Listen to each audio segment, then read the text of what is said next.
Hello बच्चों, मैं हूं प्रेम और वासुदेव एजुकेशन में एक बार फिर से आपका स्वागत है। बच्चों, अपन प्रीवियस वीडियो में permanent electronic displacement hyper conjugation effect को डिस्कस कर रहे थे और अपन ने कुछ पॉइंट्स साथ के साथ कौन कौन सी ओवरलैपिंग से हाइपर कॉन्जुगेशन इफेक्ट या नो बॉन्ड रेजोनेंस ऑब्जर्व होता है, इन सभी चीजों को अपन समझ चुके थे। और लास्ट में जो कहा था मैंने वो ये कह दिया था बच्चों, क्या कहा था मैंने, ये लीजिए कि अपन सिग्मा बॉन्ड और पी ऑर्बिटल में क्या दिखा रहे थे, ओवरलैपिंग। ये जो ओवरलैपिंग होती थी ये एक तो कार्बोकेटाइन में और दूसरी कार्बन फ्री रेडिकल में। तो कार्बोकेटाइन को प्रीवियस वीडियो में मैं रिप्रेजेंट करा चुका हूं, अच्छे से समझा चुका हूं। आप जाइए और वीडियो को देखिए, जिसका लिंक और कंप्लीट प्लेलिस्ट का लिंक डिस्क्रिप्शन में दिया गया है। ठीक है, बाकी जहां से आपको अच्छा लगे आप वीडियो को देख सकते हैं। आपका काम है बस पढ़ना, और वो कहीं से पढ़ो, इस बात से हमें कोई प्रॉब्लम नहीं है। नेक्स्ट सुनो, अब कार्बोकेटाइन में आपने कर लिया, अब बात किसकी करेंगे अपन, कार्बन फ्री रेडिकल की। तो आ जाइए, ये लीजिए, अब मैं यहां शो करने वाला हूं बच्चों, क्या मैं यहां शो करने वाला हूं hyper conjugation, hyper conjugation conjugation in carbon free radical. पूरा चाहूं तो लिख सकते हो कि ये कार्बन फ्री रेडिकल है, फ्री रेडिकल, जिसको शॉर्ट में कह सकते हो CFR। ये लीजिए, अब आपको बच्चों करना क्या है, अब आपको CFR में या कार्बन फ्री रेडिकल में आपको हाइपर कॉन्जुगेशन इफेक्ट रिप्रेजेंट करवाना है। ठीक है, कैसे होगा वो सारा अपन इस वीडियो में समझने वाले हैं।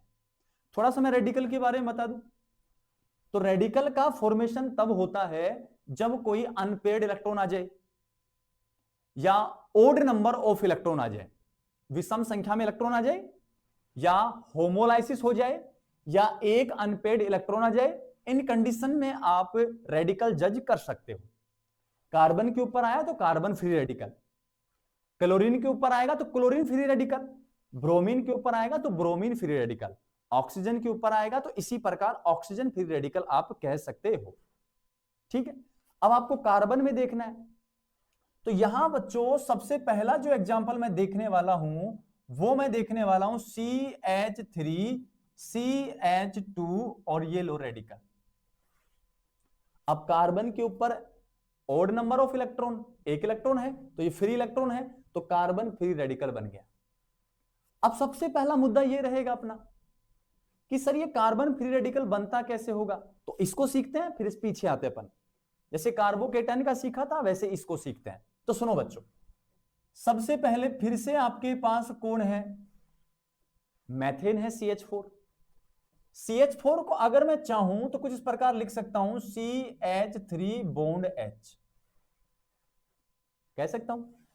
अब इस बॉन्ड में इलेक्ट्रॉन कितने हैं, सबको पता है 2 इलेक्ट्रॉन है। अब इस बार क्या हुआ, थोड़ा सा मैं चेंज कर रहा हूं, थोड़ा सा मैं चेंज क्या कर रहा हूं, सभी बच्चों को ध्यान से समझना है कि सबसे पहले तो बॉन्ड रहा, ये रहा।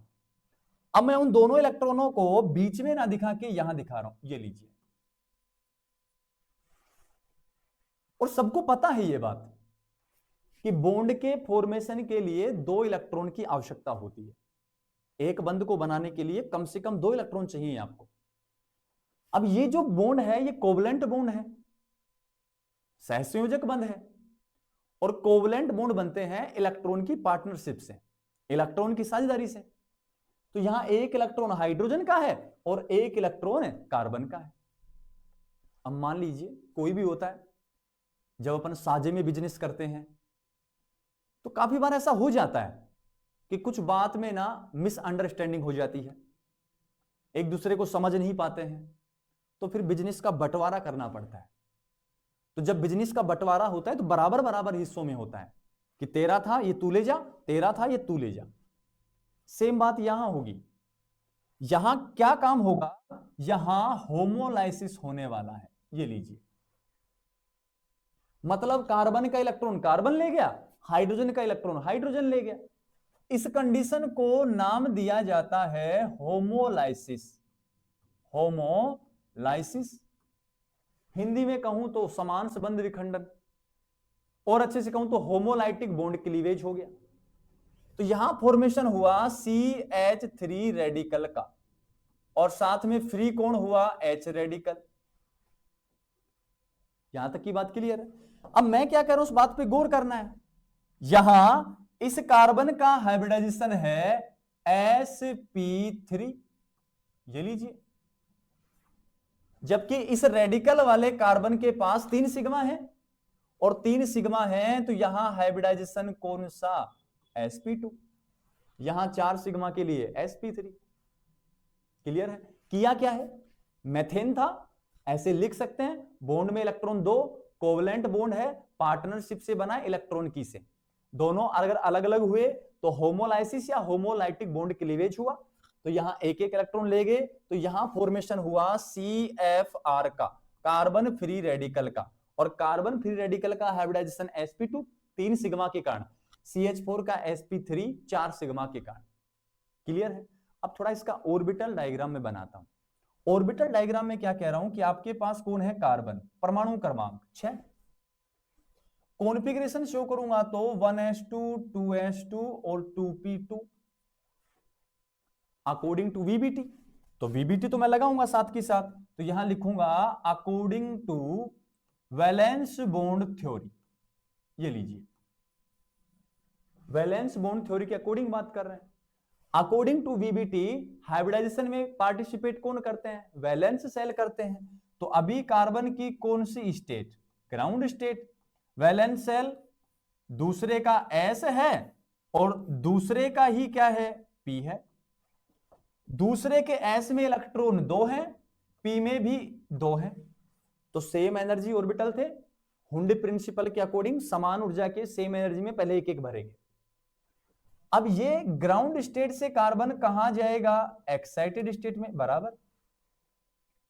तो आप बहु प्रिंसिपल के अकॉर्डिंग कम ऊर्जा का तो ये है 2s, ज्यादा ऊर्जा का ये है, तो एक इलेक्ट्रॉन यहां से यहां माइग्रेट कर जाएगा, मतलब 2s से 2p में, मतलब निम्न ऊर्जा से उच्च ऊर्जा में, ग्राउंड स्टेट से एक्साइटेड में, तो अनपेड हो जाएगा। हो जाने दो, आपका क्या जा रहा है 2s, और यहां कौन सा आएगा 2p। ये लीजिए, S में एक रह गया, एक आगे आ गया, 3 यहां हो जाएंगे। अब यहां CH4 का निकाल रहे तो हाइब्रिडाइजेशन कौन सा, sp3, तो एक S का और 3 p के, एक S का और 3 p के। जैसे ये हाइब्रिडाइजेशन हुआ तो यहां आया sp3 हाइब्रिडाइजेशन। ये लो, अब जब sp3 हाइब्रिडाइजेशन आया तो काम को समझना है, बात को समझना है आगे। कार्बन का हाइब्रिडाइजेशन कौन सा, sp3। संकरण में, हाइब्रिडाइजेशन में जो कक्षक हैं उन सभी की ज्योमेट्री और एनर्जी सेम होती है, तो मैं लिखूंगा, ये लीजिए, 4 ऑर्बिटल बना दिए, चारों में एक एक इलेक्ट्रॉन है, चारों का हाइब्रिडाइजेशन क्या है, sp3 है। अब मैं क्या कह रहा हूं, अब इनके पास दौड़ के कौन आ रहे हैं, हाइड्रोजन आ रहे हैं, दौड़ के आ रहे हैं कि हम आपके साथ बंध बनाना चाहते हैं। कार्बन कहेगा बंध बनाने आए तो एक इलेक्ट्रॉन लेके आए हो क्या, बोल रहे हाँ हम सभी एक एक इलेक्ट्रॉन लाए हैं, तो बोले कि हमारे हाइब्रिड ऑर्बिटल में एक इलेक्ट्रॉन दे दो। तो जब इनके हाइब्रिड ऑर्बिटल में एक इलेक्ट्रॉन जाएगा तो पार्टनरशिप होगी कौन से ऑर्बिटल में, हाइब्रिड ऑर्बिटल में, और हाइब्रिड ऑर्बिटल एक्सियल ओवरलैपिंग करते हैं, सिग्मा बॉन्ड का फॉर्मेशन। अभी तो एक आया है, दूसरा भी आएगा चल के, देखो देख, अपन नहीं करते एक की देख एक को देख जाता है, अगला भी आएगा हाइड्रोजन सिग्मा, अगला भी आएगा हाइड्रोजन और सिग्मा। यहां तक की बात क्लियर है। अब इनमें ना कुछ समय बाद कुछ अनबन होगी, मान लीजिए इस कार्बन में और इस वाले हाइड्रोजन में कुछ अनबन होगी, किसी बात को लेकर इनकी बहस होगी, तो मुझे बताएंगे एक इलेक्ट्रॉन तो इस हाइब्रिड ऑर्बिटल में कार्बन का है, जाहिर सी बात है, और एक इलेक्ट्रॉन इस हाइड्रोजन का है। येलो वाला तो कार्बन का हो गया और व्हाइट वाला किसका हो गया, हाइड्रोजन का। दोनों में अनबन हुई तो कहेंगे तू तेरा ले जा मैं मेरा ले जाऊं, तो ये जब खुद का लेके जाएगा, कार्बन के पास कितना रहेगा? एक। तो बात को समझना है, अच्छे से काम करना है, फिर कॉन्सेप्ट अप्लाई करना है। ये लीजिए, ये लो। अब मुझे बताएंगे H तो लेके चला गया खुद का, जब H लेके चला गया तो यहां कितना बचा? एक बचा। एक बचते ही एक क्या है? अनपेड ही तो है। और थोड़ी देर पहले कहा था अनपेड हमेशा फ्री रेडिकल बनाता है क्या? बिल्कुल बनाता है। लेकिन यार अब इसका हाइब्रिडाइजेशन कौन सा हो गया? sp2। मतलब ये इलेक्ट्रॉन अलग हो गया, हाइब्रिड में नहीं है, अनहाइब्रिड में चला गया। तो सुनो, ये जैसे अलग होगा तो इनकी कहानी सुनो क्या बनेगा। ये लीजिए,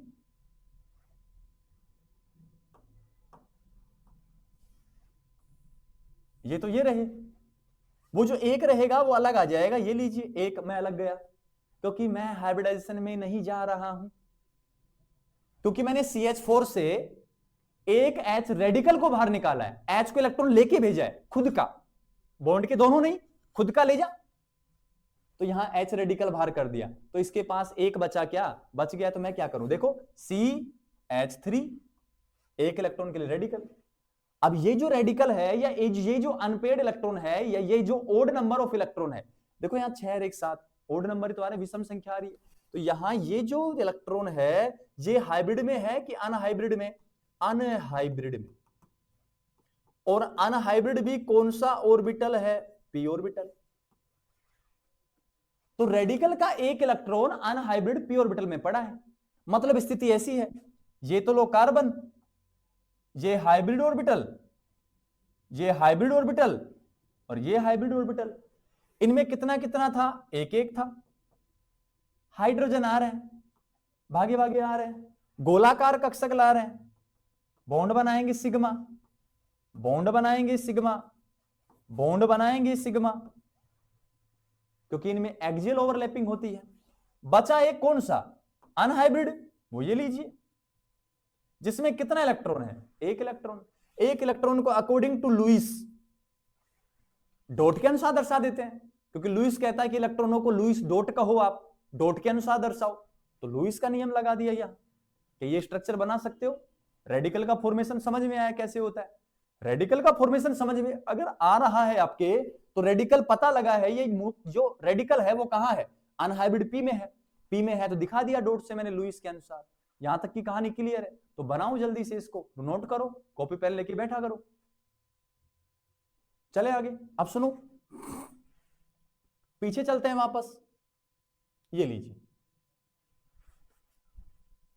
अब मुझे इतना बताएंगे, सारी बातें मैं स्पष्ट करने वाला हूं। रेडिकल से अटैच कार्बन, अल्फा कार्बन, ये तो कार्बन कौन सा हो गया? Alpha carbon. अल्फा कार्बन एक है, कोई दिक्कत नहीं, एक हो 15 हो, अपन को क्या मतलब है, होना चाहिए अल्फा कार्बन।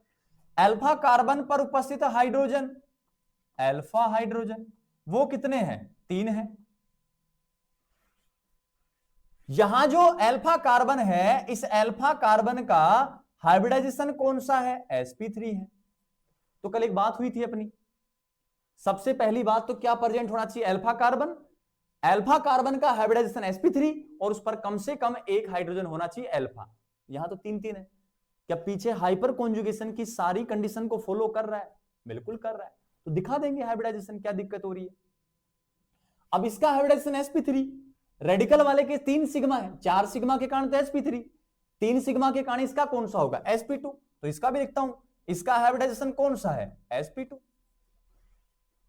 अब अगर इसकी स्ट्रक्चर को खोल के लिखना चाहूं तो ऐसे लिख सकता हूं क्या? ये लीजिए, कार्बन, कितने हाइड्रोजन? 3 हाइड्रोजन, ठीक है यहां तक। कितने हाइड्रोजन? 2 हाइड्रोजन।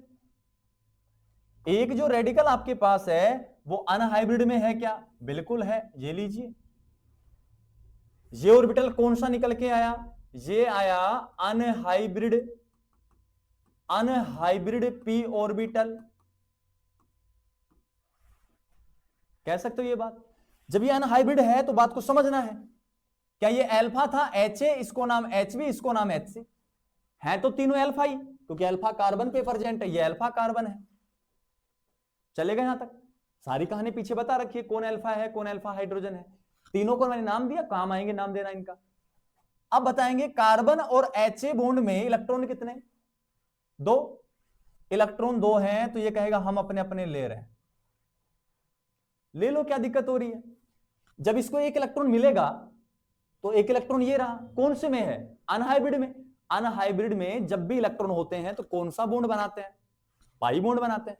तो यहां फॉर्मेशन क्या होगा वो सुनो, अच्छे से रिप्रेजेंट कर रहा हूं कि 2 इलेक्ट्रॉन थे, बॉन्ड में होमोलाइटिक बॉन्ड क्लीवेज हुआ, 1 इलेक्ट्रॉन HA ले गया खुद का, 1 इलेक्ट्रॉन कार्बन को मिला ये वाला, तो ये वाला इलेक्ट्रॉन और ये वाला इलेक्ट्रॉन कहां है, अनहाइब्रिड में, दोनों ओवरलैपिंग कर लेंगे, कोलेट्रल समपार्श्विक पाई बॉन्ड बना देंगे। तो फॉर्मेशन क्या हुआ सुनना अच्छे से, HB ऐसे कैसे, कार्बन, ये कोण ऐसे की ऐसे, यहां कोण HA, और HA के पास क्या शेष रह गया, रेडिकल शेष रह गया, खुद का तो ले जाएगा ना, और खुद का ले जाएगा तो ये लो अच्छे से।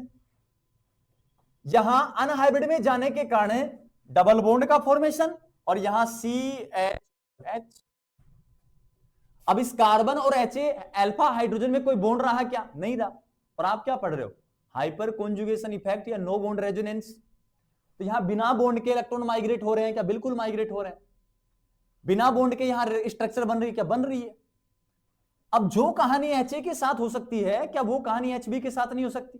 यहां भी इलेक्ट्रॉन कितने हैं, 2, जब इस बॉन्ड का होमोलाइटिक बॉन्ड क्लीवेज होगा तो यहां फॉर्मेशन किसका होगा, बता दो दिखा, कार्बन के साथ इधर तो HA, इधर कौन है HC, इधर कौन है HB, HB के पास एक रेडिकल आ गया, ये लो।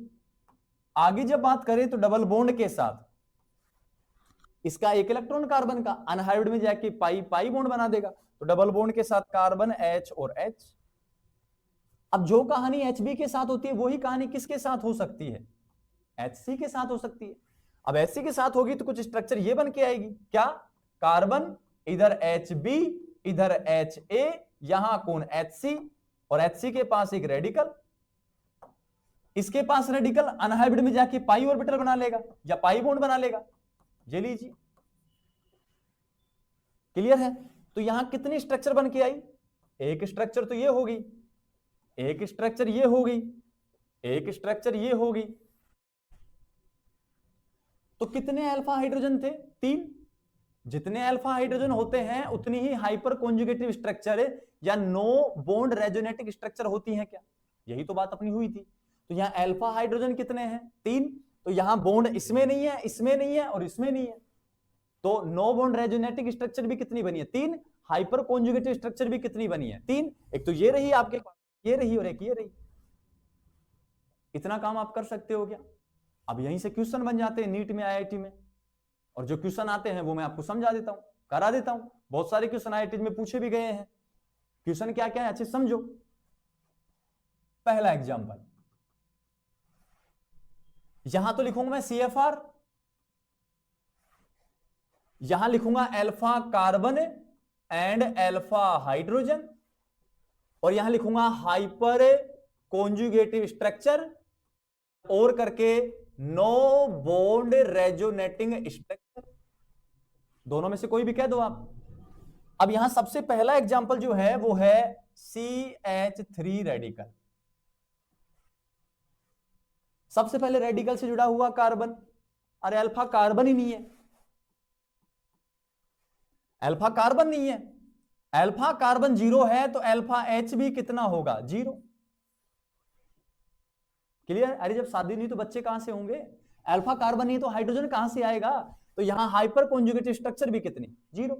नेक्स्ट की अगर मैं बात करूं तो CH3 CH2 रेडिकल, ध्यान देना है, क्या अल्फा कार्बन है, बिल्कुल है, तो अल्फा कार्बन तो कितना दिखा, 1। साथ के साथ अल्फा कार्बन का हाइब्रिडाइजेशन चेक करना है कि कौन सा होना चाहिए, sp3। अल्फा H चेक करो, अल्फा H कितना है, 0 है, और 0 है तो यहां सॉरी अल्फा H कितना है, यहां 3 है, तो हाइपर कॉन्जुगेटिव स्ट्रक्चर कितनी बनेगी, 3। नेक्स्ट एग्जांपल की बात करूं CH3 CH रेडिकल CH3, अरे जो जो एग्जांपल मैंने कार्बोकेटायन में कराए हैं वहां रेडिकल रख दो आप, डिक्टो काम है सारा का सारा। यहां अल्फा कार्बन कितने प्यारे बच्चों, 2 अटैच है सीधे, तो अल्फा कार्बन तो कितने आए 2, अल्फा हाइड्रोजन कितने हैं 6, जितने अल्फा हाइड्रोजन उतने ही hyper conjugative structure. Next example की अगर मैं बात करूं तो नेक्स्ट एग्जांपल अपने पास रहेगा CH3 कार्बन रेडिकल है CH3 और CH3, चलेगा यहां तक। तो ये भी अल्फा, ये भी अल्फा, ये भी अल्फा, तो अल्फा कार्बन तो 3 है लेकिन अल्फा हाइड्रोजन 9 है, तो टोटल रेजोनेटिक स्ट्रक्चर या नो बॉन्ड रेजोनेटिक स्ट्रक्चर 9 बन जाएंगे। नेक्स्ट एग्जांपल में लिखूं तो समझना है इस एग्जांपल को अच्छे से। कार्बन है, CH3 है, CH3 है, CH2 रेडिकल है। अब इससे अटैच कार्बन कौन, अल्फा कार्बन, कितना है 1, और अल्फा कार्बन के ऊपर कार्बन तो है लेकिन हाइड्रोजन नहीं है भाई, देख लो ना कोई हाइड्रोजन है क्या, है सर 1 2 3, अरे ये अल्फा कौन है, ये बीटा है भाई, बीटा बीटा, ये बीटा है, समझ गए। अल्फा तो ये वाला है, अल्फा कार्बन तो 1 है लेकिन हाइड्रोजन नहीं है, तो कितनी बनेंगी फिर 0। इनका विशेष रूप से ध्यान रखना है, ऐसे ही छोटे क्वेश्चन पूछे जाते हैं फिर आपसे और फिर आप उनमें कंफ्यूजन हो जाते हो, गलत करके आ जाते हो। नेक्स्ट सुनो, नेक्स्ट ऐसी कंडीशन आ जाए CH3 CH रेडिकल CH2 और CH3, अब ये भी अल्फा है, ये भी अल्फा है।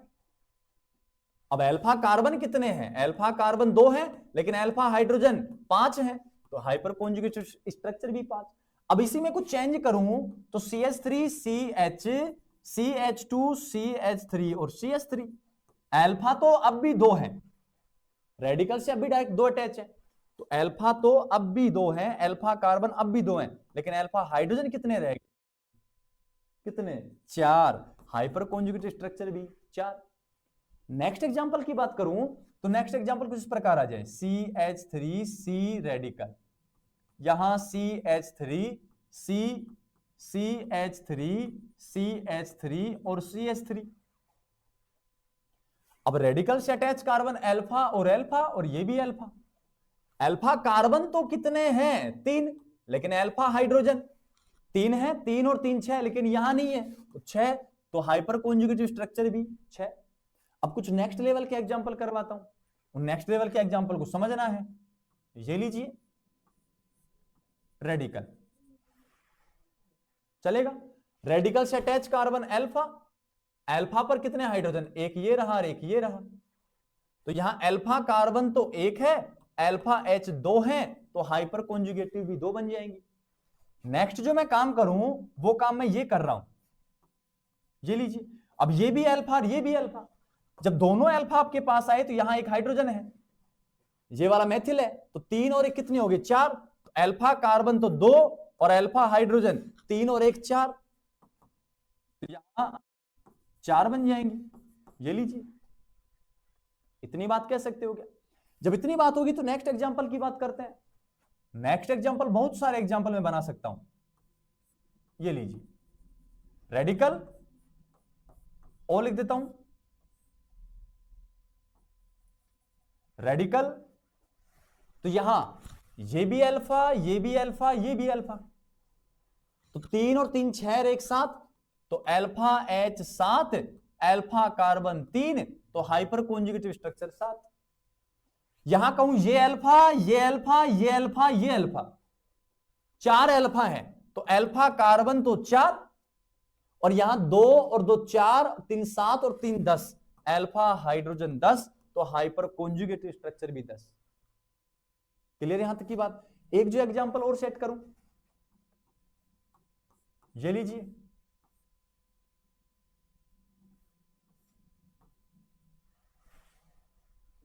ये अल्फा, ये भी अल्फा, तो क्या कहोगे आप, अल्फा कार्बन तो 2 हैं लेकिन अल्फा हाइड्रोजन, इधर कार्बन के 4 बॉन्ड बन गए ना, वैलेंसी पूरी होगी, इधर 3 हाइड्रोजन, इधर कोई हाइड्रोजन है नहीं, वैलेंसी पूरी है, तो 3 हाइड्रोजन हाइपर कॉन्जुगेटिव 3 हो जाएंगे। क्लियर यहां तक की बात। ये सारी की सारी कहानी होगी कि अल्फा हाइड्रोजन जितने रहेंगे उतने ही आपके पास क्या रहने वाले हैं, हाइपर कॉन्जुगेटिव स्ट्रक्चर या नो बॉन्ड रेजोनेटिक स्ट्रक्चर रहने वाली है। अब जो नेक्स्ट बात समझनी है उसको समझना है। सर ये तो आपने कह दिया, बहुत सारे एग्जांपल तो आपने समझा दिए, अब बात को समझो। ये लीजिए,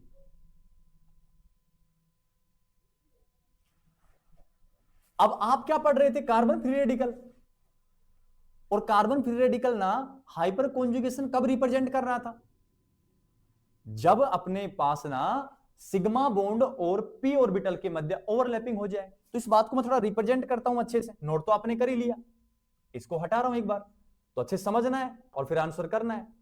ये लीजिए HA, बॉन्ड में इलेक्ट्रॉन कितने थे, 2।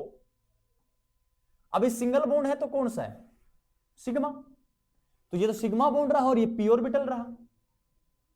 अब इन दोनों के मध्य क्या हुआ, होमोलाइसिस, तो ये इलेक्ट्रॉन इस पी ऑर्बिटल के साथ साझेदारी कर रहा है क्या, क्लियर है। तो सुनो, मतलब क्या हुआ कि ये जो कार्बन का रेडिकल है या सिग्मा बॉन्ड का इलेक्ट्रॉन है, ये सिग्मा बॉन्ड का इलेक्ट्रॉन इस पी ऑर्बिटल के साथ ओवरलैपिंग करेगा क्या।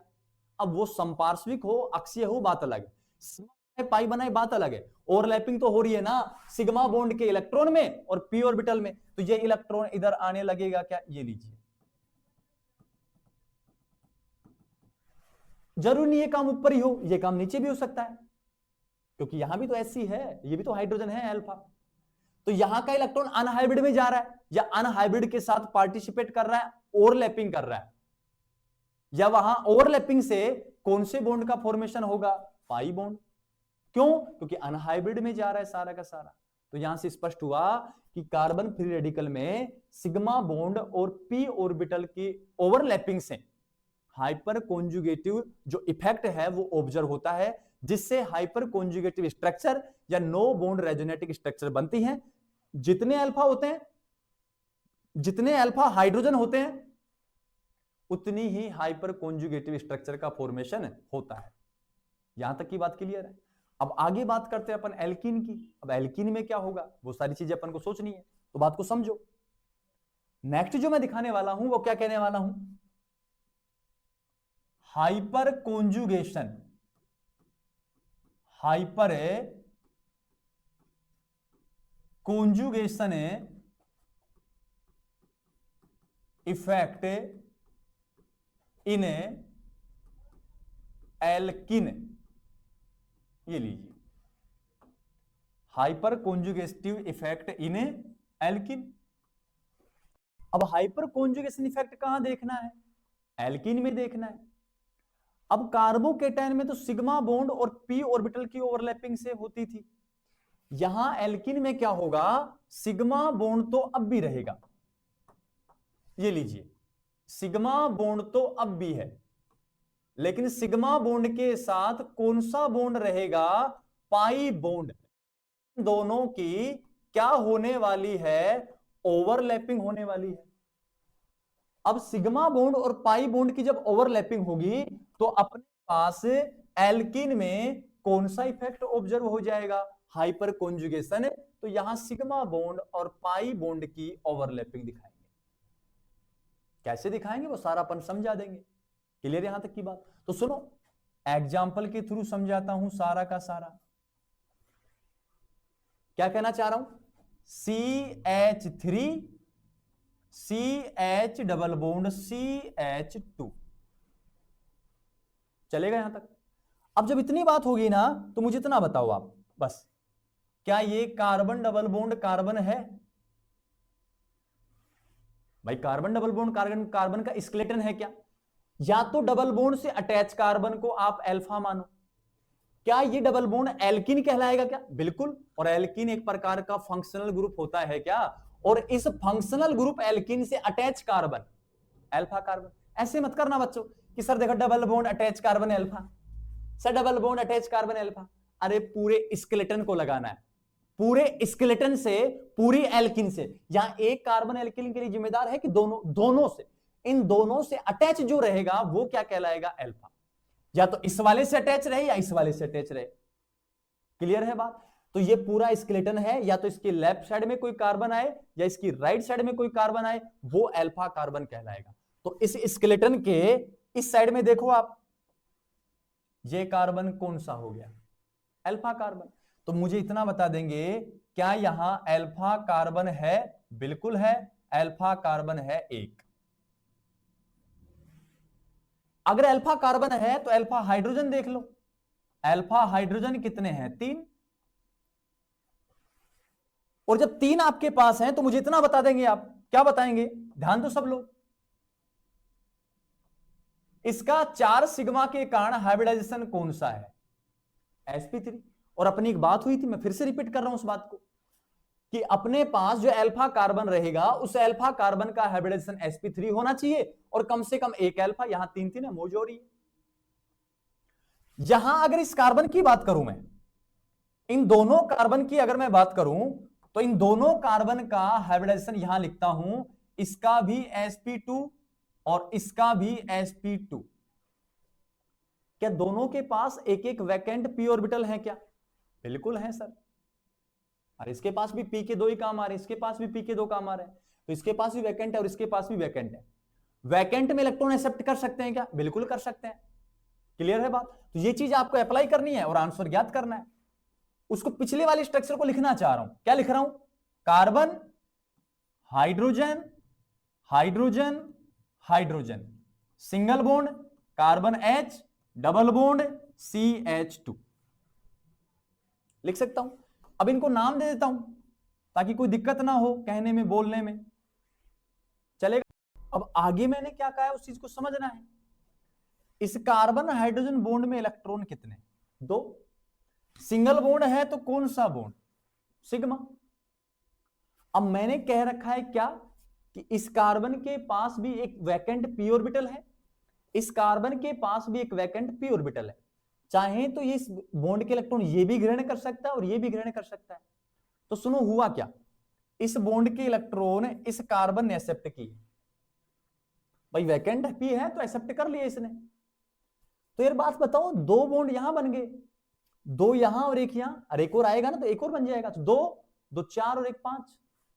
ये कार्बन तो ऑक्टेट रूल को ब्रेक कर रहा है। तो एक बात बताओ, ये कार्बन इन 2 इलेक्ट्रॉनों को तब ले सकता है जब पाई इलेक्ट्रॉन आगे माइग्रेट होंगे क्या? बिल्कुल सर, ये तो होंगे। तो इस सिग्मा बॉन्ड के इलेक्ट्रॉन यहां तब ही आ सकते हैं जब पाई बॉन्ड के इलेक्ट्रॉन आगे जाएंगे।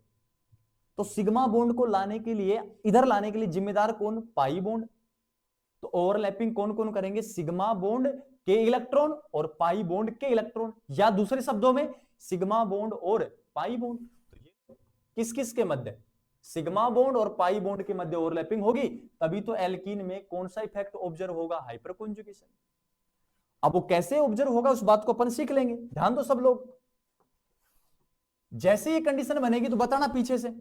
ये तो ये रहा कार्बन, ये रहा HC, यहां कौन है? HA, जिसके ऊपर चार्ज पॉजिटिव, भाई दान कर दिए। डबल बॉन्ड के साथ CH, सिंगल बॉन्ड के साथ CH2 और चार्ज कैसा? माइनस। अब बताओ ना, इस कार्बन का हाइब्रिडाइजेशन 2 तो 3 तो सिग्मा, एक नेगेटिव, n का मान 4, sp3 आ गया क्या? और sp3 क्यों आ पाया? जब इसने इलेक्ट्रॉन एक्सेप्ट किए हैं वैकेंट p में। बिना वैकेंट p कहां रख लेगा यार ये? और गिन लो, 3 बॉन्ड में 6 इलेक्ट्रॉन, नेगेटिव में 2, 6 2 8, ऑक्टेट रूल को फॉलो कर रहा है। सारी कहानी स्पष्ट हो रही है। तो इस कार्बन का हाइब्रिडाइजेशन यहां कौन सा बनने वाला है बच्चों? sp3 बनने वाला है। अब उससे अपना कोई मतलब नहीं है, अपना मतलब था सिग्मा बॉन्ड और पाई बॉन्ड में ओवरलैपिंग होगी।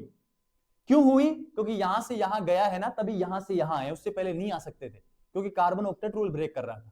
आ गया जो, जब HA अल्फा कार्बन हाइड्रोजन है तो ये भी तो H भी हाइड्रोजन अल्फा है, तो ये काम भी कर सकता है। ये करेगा तो HB के ऊपर पॉजिटिव, आगे आ जाएंगे carbon HA, HC, double bond CH, single bond CH2 minus. जब HA HB दोनों कर सकते हैं तो HC ने क्या बिगाड़ा है यार? HC भी काम करेगा, HC काम करेगा तो HB, कार्बन HA, HC के ऊपर positive, double bond CH, single bond CH2 minus. तो सुन लीजिए, अल्फा कार हाइड्रोजन कितने? 3। जितने अल्फा हाइड्रोजन उतनी ही हाइपर कॉन्जुगेटिव स्ट्रक्चर या नो बॉन्ड रेजोनेटिक स्ट्रक्चर। क्लियर यहां तक की बात? तो सुन लो, ये दो बॉन्ड, वो कोई बॉन्ड नहीं है यहां, एक, उसके बाद 2, उसके बाद 3।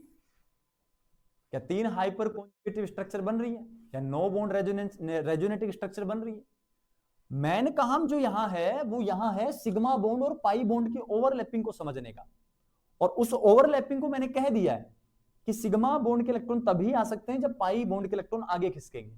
तो ये दोनों एक दूसरे के लिए जिम्मेदार हो रहे हैं, ओवरलैप कर रहे हैं आपस में।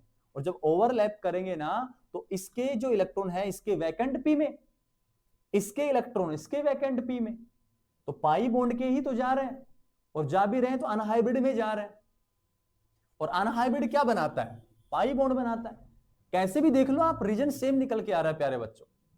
तो बेटा इस वीडियो में इतना ही, मिलते हैं नेक्स्ट वीडियो में हाइपर कॉन्जुगेशन के एप्लीकेशन को लेकर। और उन एप्लीकेशन से 100% क्वेश्चन बनते हैं। वो एप्लीकेशन भी इनके इर्द गिर्द ही होंगे, कोई खास नहीं, कोई हार्ड नहीं होगा, कोई समझाएंगे अच्छे से आपको। बस आप नोट्स को ना नोट करते रहिए, पढ़ते रहिए, चैनल को सब्सक्राइब कर दीजिए, शेयर कर दीजिए और लाइक कर दीजिए।